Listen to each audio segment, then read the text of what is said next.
Welcome to Tent Talks. I'm Missy. And I'm Mariah. I'm a certified nurse midwife, and I'm a mom of 3 children, 7 and younger. I'm a mom of 5, pregnant with my 6th. And we came together because we're women, just like you, and we saw a need.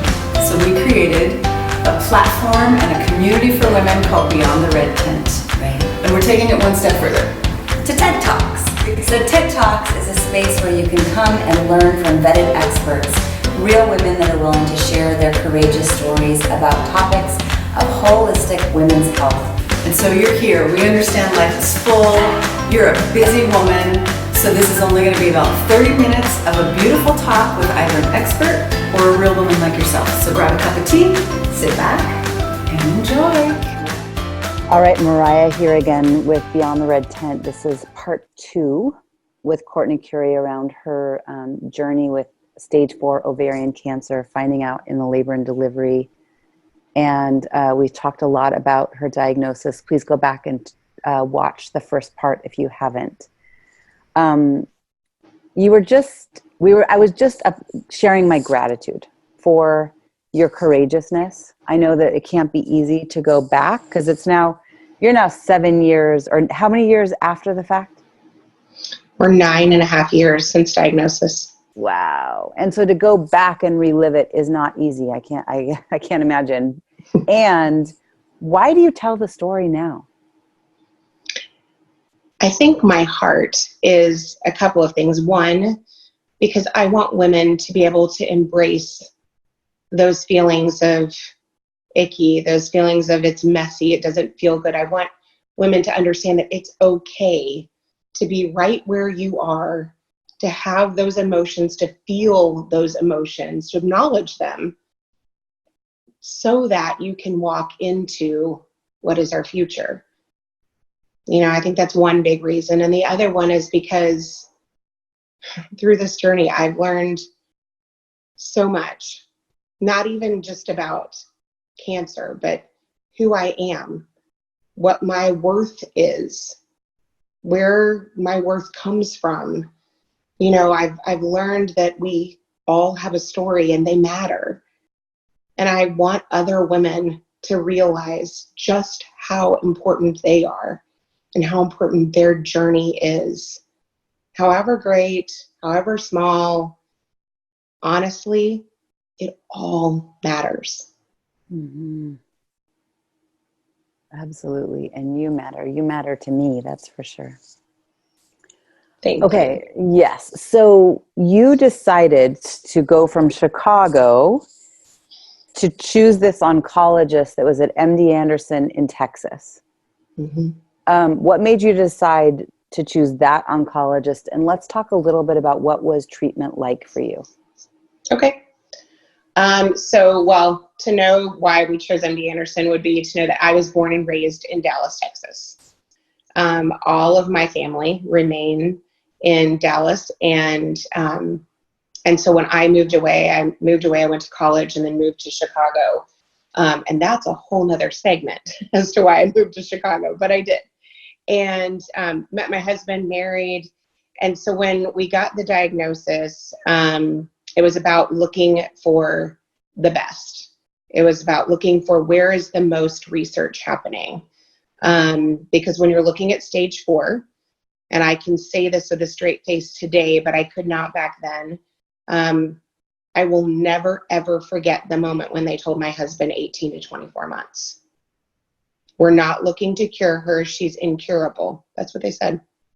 She's incurable.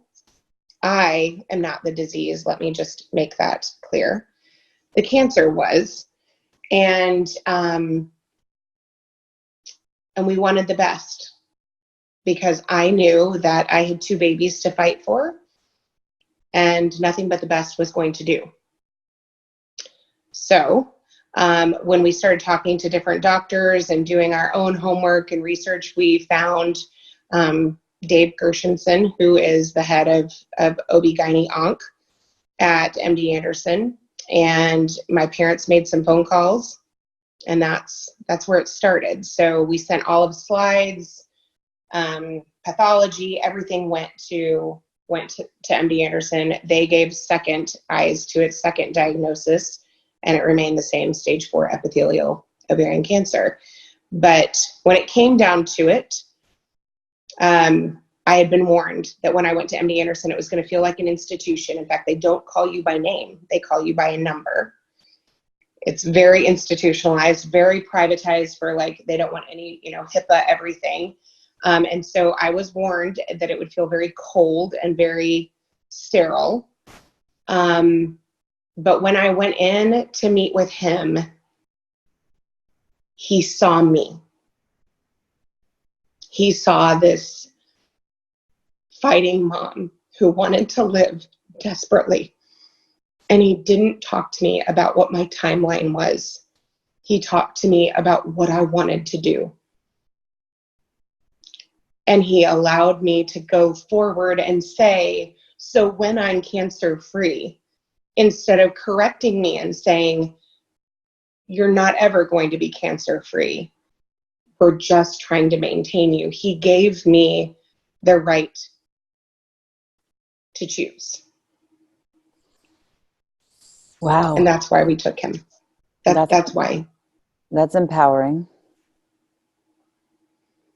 Yeah. And I don't know if you noticed, we have Missy. She's joined us too. Hi, Missy. Hi. How are you? Good.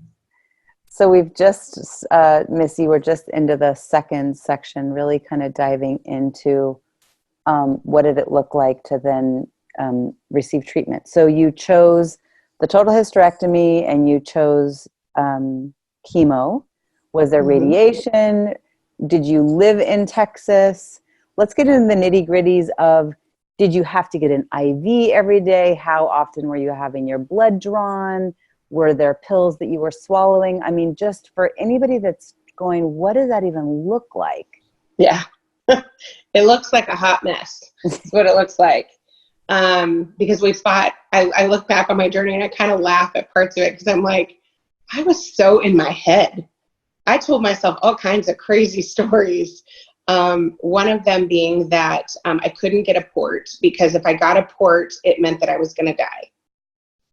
I don't know where I got that from, but that was my story. So we did a PICC line for about a year until we could no longer PICC line anymore because my arm looked like I was truly shoving nails into it.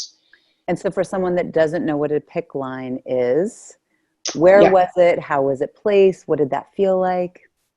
Yeah, so it's so it was actually in main artery in my arm, and there's plenty of scarring from it. But they basically gave me, so it's almost like having a port. It's like having a little straw directly into the main artery, and they are giving you medication through this straw every time you go in. And so for me, I had this little piece, just like an IV, that hung out, and we would cover it with tape. And then we had this, my mother-in-law had made for me this, what do we call it, a PICC cover. And so it was like an armband that would go on my arm, and I would wear it to cover it because, remember, I had a 3-year-old and a newborn. And if we know anything about kids, they grab for earrings, necklaces, all kinds of things. And so grabbing at my arm would be, well, it could have been a really big mess. And so that's how I got my chemo for the first year, was through this PICC line. And I would go in, depending on which treatment we were on, we would go in weekly. And then there were some treatments that we went in every 3 weeks. So I'd go in and then I'd get 2 weeks at home and go back the third week.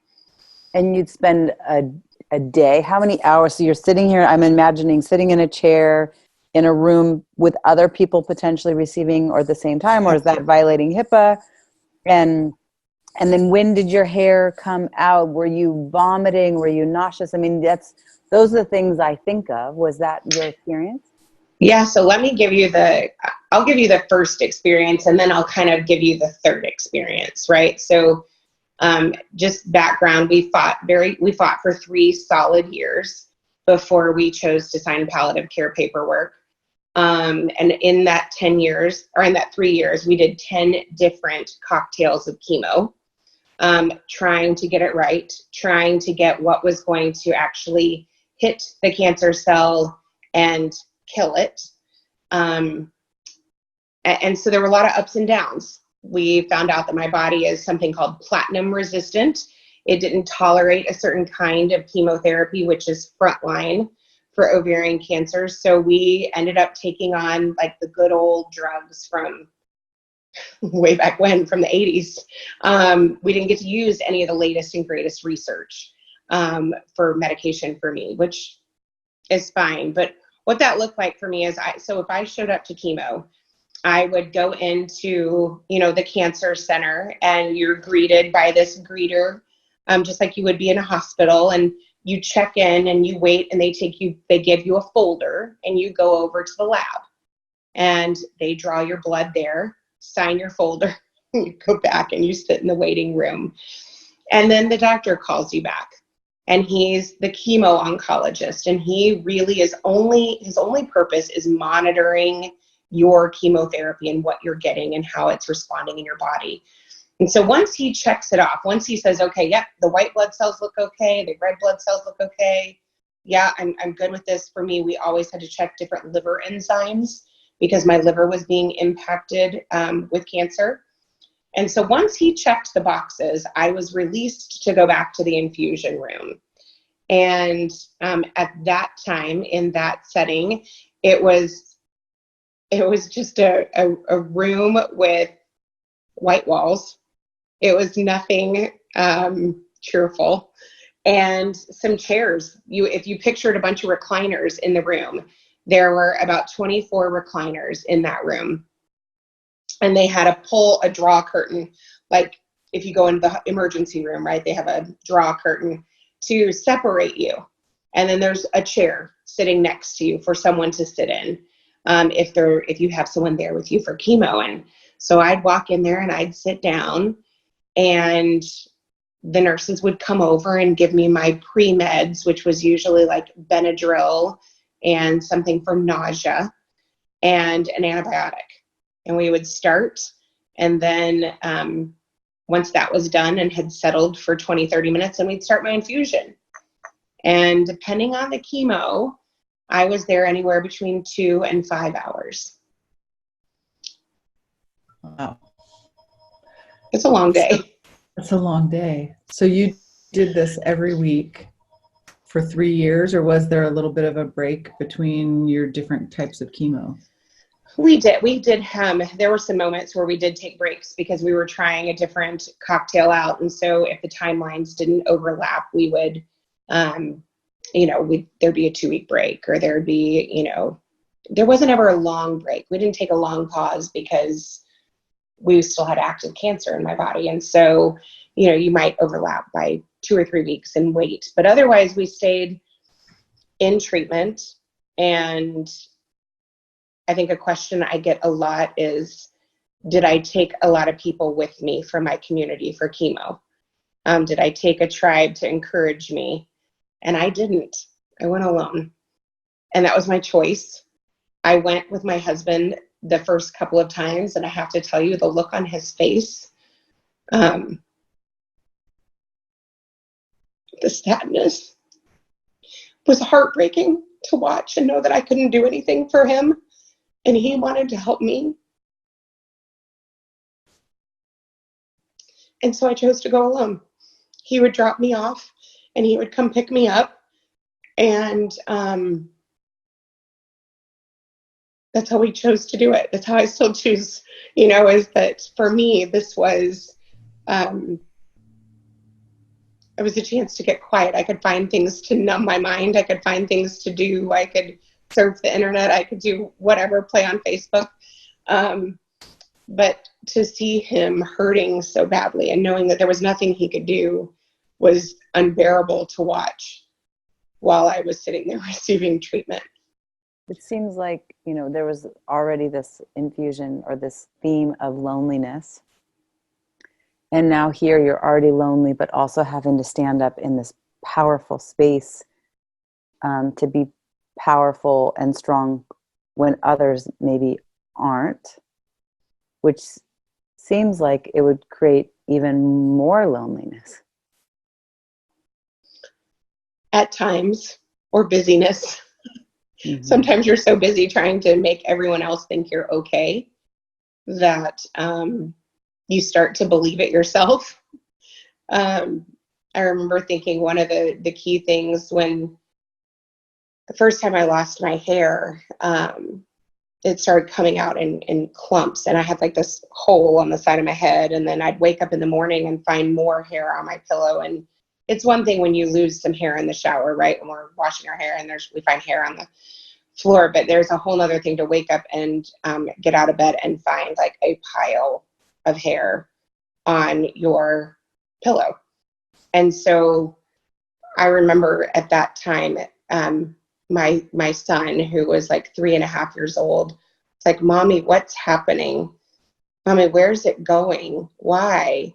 And I think it was in those moments that I made the decision that I was going to fake it till I made it. I was going to be okay because I needed to be okay. They needed to see whatever normal is. They needed to see that. And so I latched on to that. I fought really hard to look normal, act like I felt normal. I know now I didn't do a very good job of it, but at the time I thought I was acing my test. And what were you actually feeling? Oh gosh. The first couple of rounds of treatment weren't horrible. I felt nauseous. I was sick a little bit. It was as we kept going, it was the more treatment we went through. And so by the time you get to round 3, 4, and 5, I was married to my bathroom floor. Like, we knew exactly what time James needed to get out of bed, set up the pillows and the blankets for the bathroom, because that's where I was going to sleep for the next 24, 36 hours. I was exhausted. I had this horrible metallic taste in my mouth.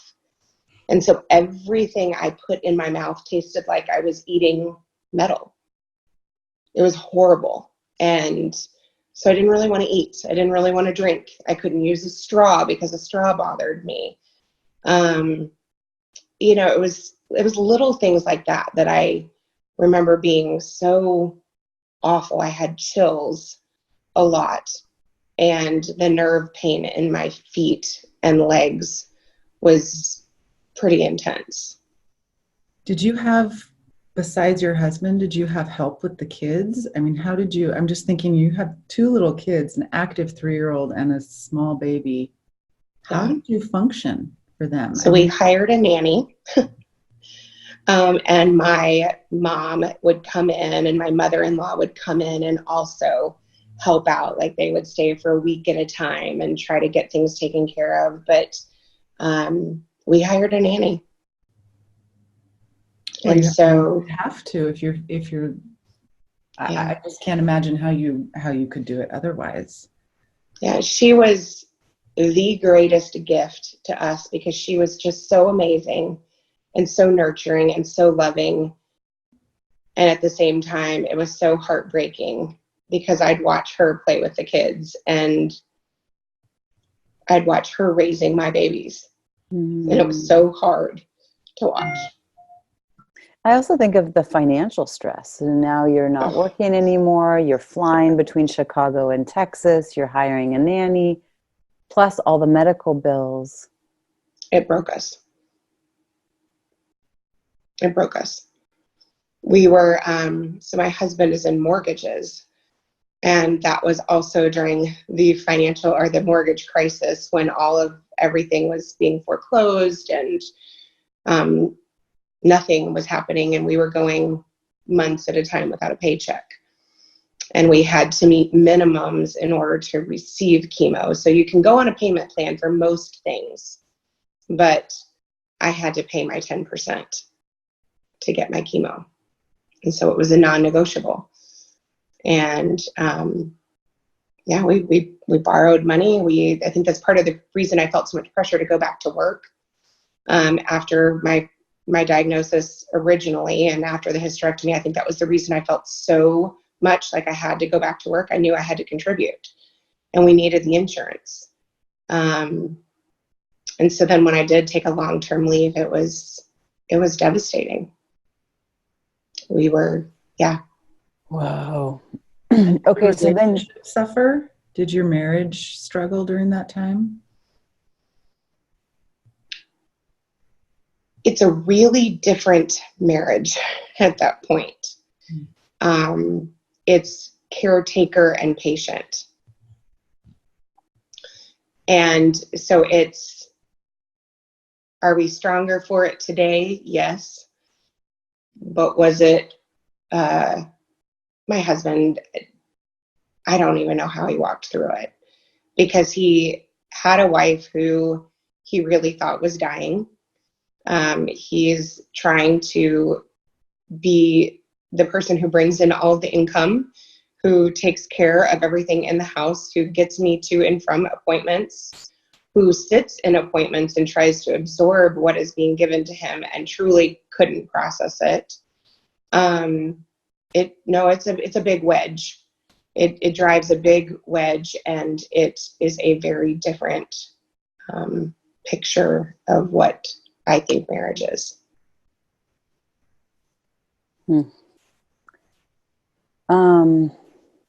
Okay. Man, there's so much here. I feel like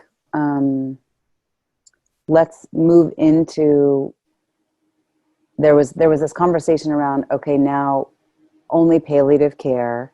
And then obviously here you are alive today. So I feel like let's close this and then do a third part around what happened after palliative care was started, and how is it that here you are still from a diagnosis of stage 4 ovarian cancer and 18 months to MD Anderson and now 9 years cancer free? I wish. No, 4.5. Well, we're 4.5 years. We'll be 5 years in April. We'll be 5 years in April. Wow. Mm-hmm. So anything else that you want to add around the chapter of treatment and chemo and just what that journey?